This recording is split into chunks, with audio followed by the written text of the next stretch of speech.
Hello, welcome to another edition of the Pace Report. I'm Brian Pace reporting live here at 54 Below here in New York City.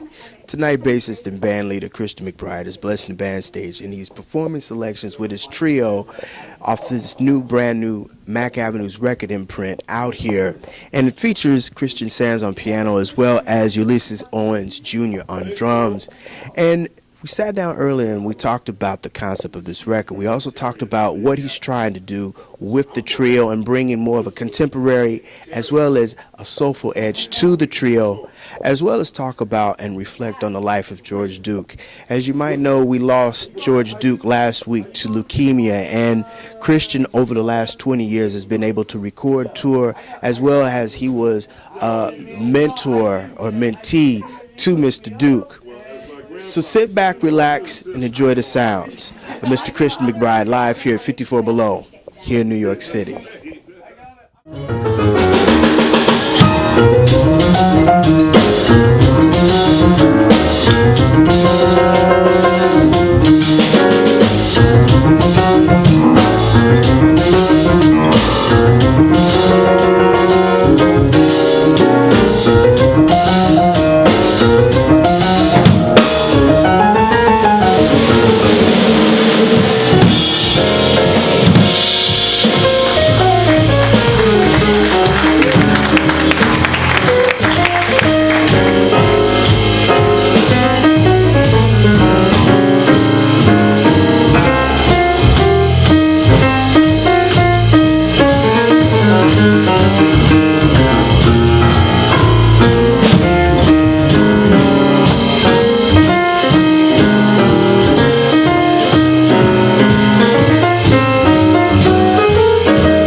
Out here, congratulations. Now, you know, every time we break bread, you are in a very different ensemble and group. Last time we were in Detroit, it was the big band. Right. And before that, it was Inside Straight. And now it's the trio.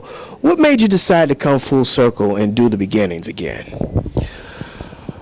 I was doing some gigs with Inside Straight, and there was one particular show where Steve Wilson and Warren Wolf couldn't make it, and instead of hiring subs for Steve and Warren and calling it Inside Straight, I decided to just keep it trio.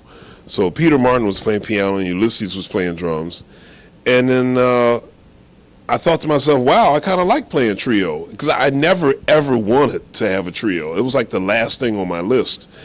And I met Christian Sands a few months after that, and I was just so knocked out by his playing. He was 18 at that time, and it was so amazing to hear someone 18 years old who really had the full circle. He had the tradition, he had the modern sounds, he had great technique, he had a great way of expressing himself, and I thought, man, this guy is special. Maybe I can, if Peter can't make it with Inside Straight, I'll call Christian. So Christian started subbing for Peter with Inside Straight, and then the same thing happened.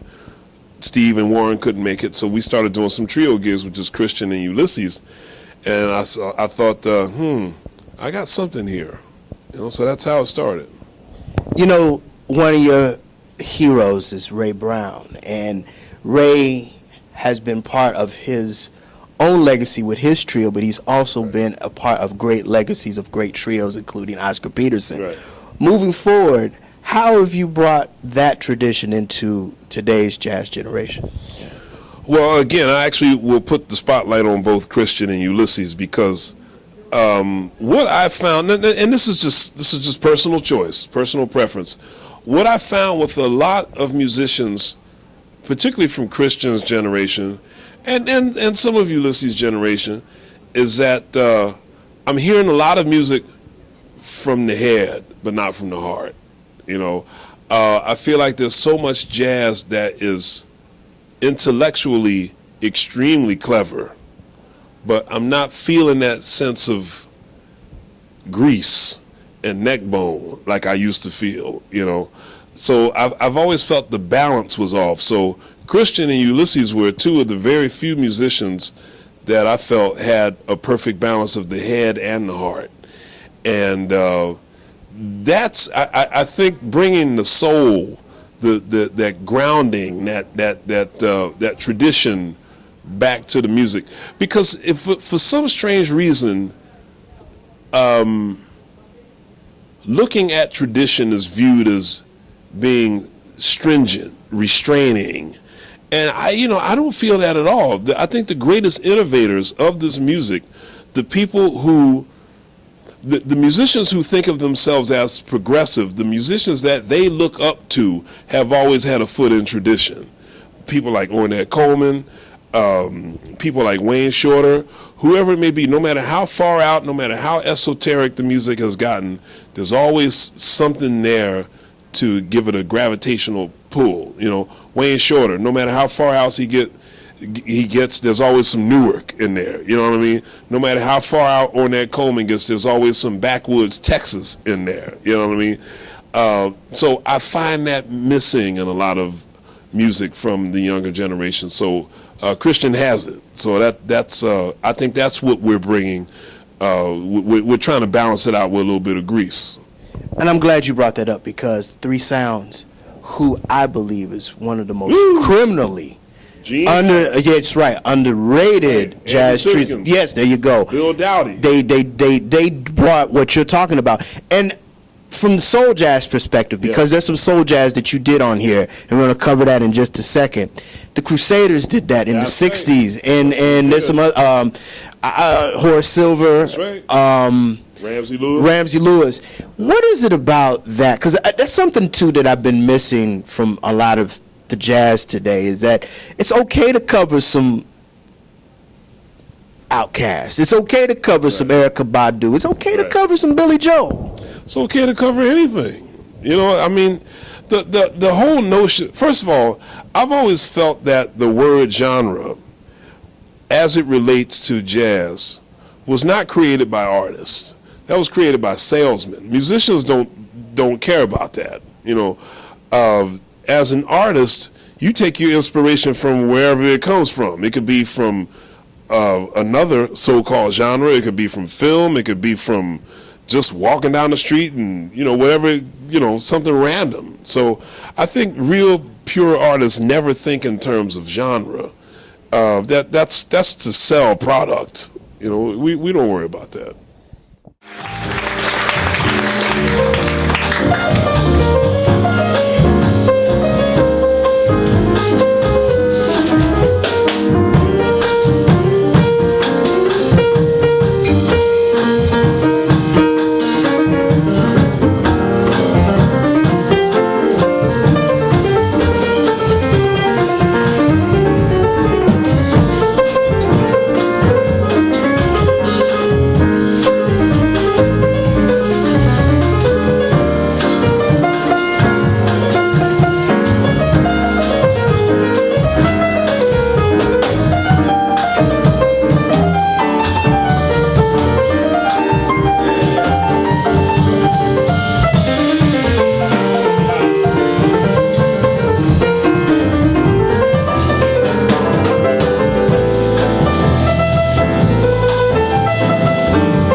you do a rendition of a great Negro soul philosopher by the name of Johnny Taylor.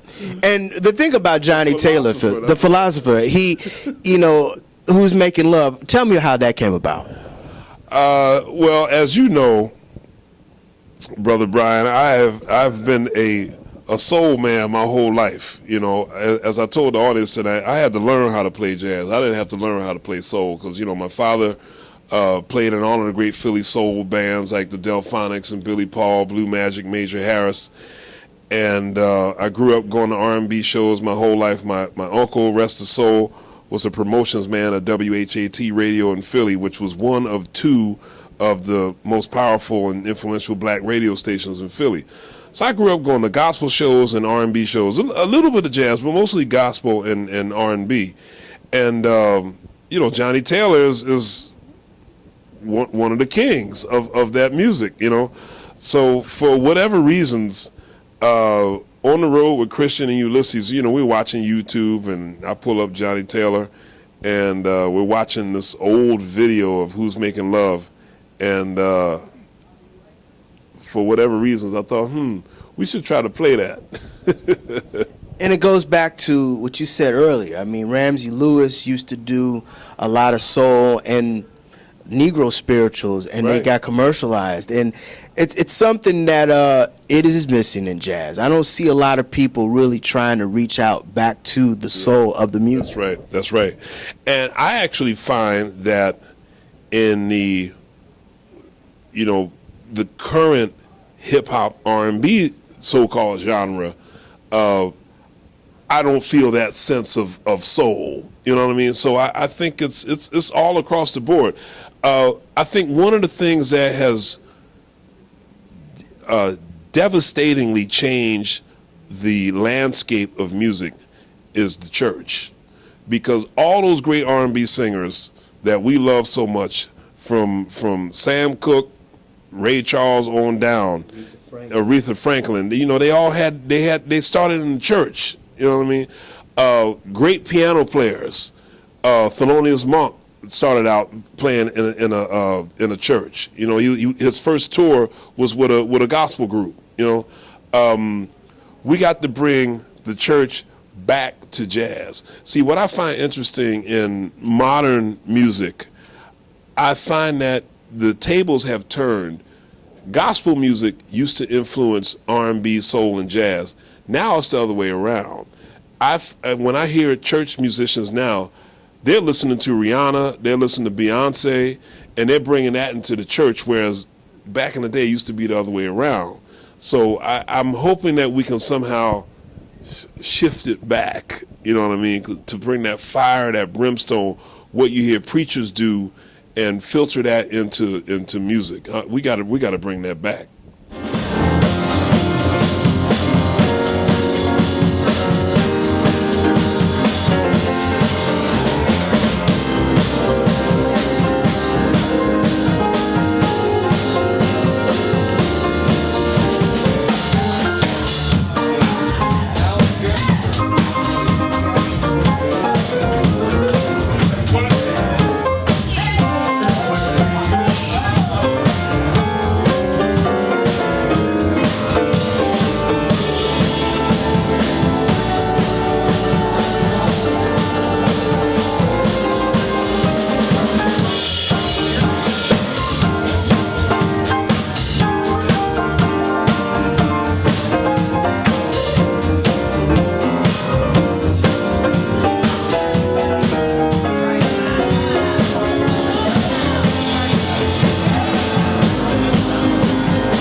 George Duke just passed away, and he was a tremendous spirit to soul, jazz, and funk. And you're on his last album, and give me your reflections of Brother Duke and what he means to just the music in general.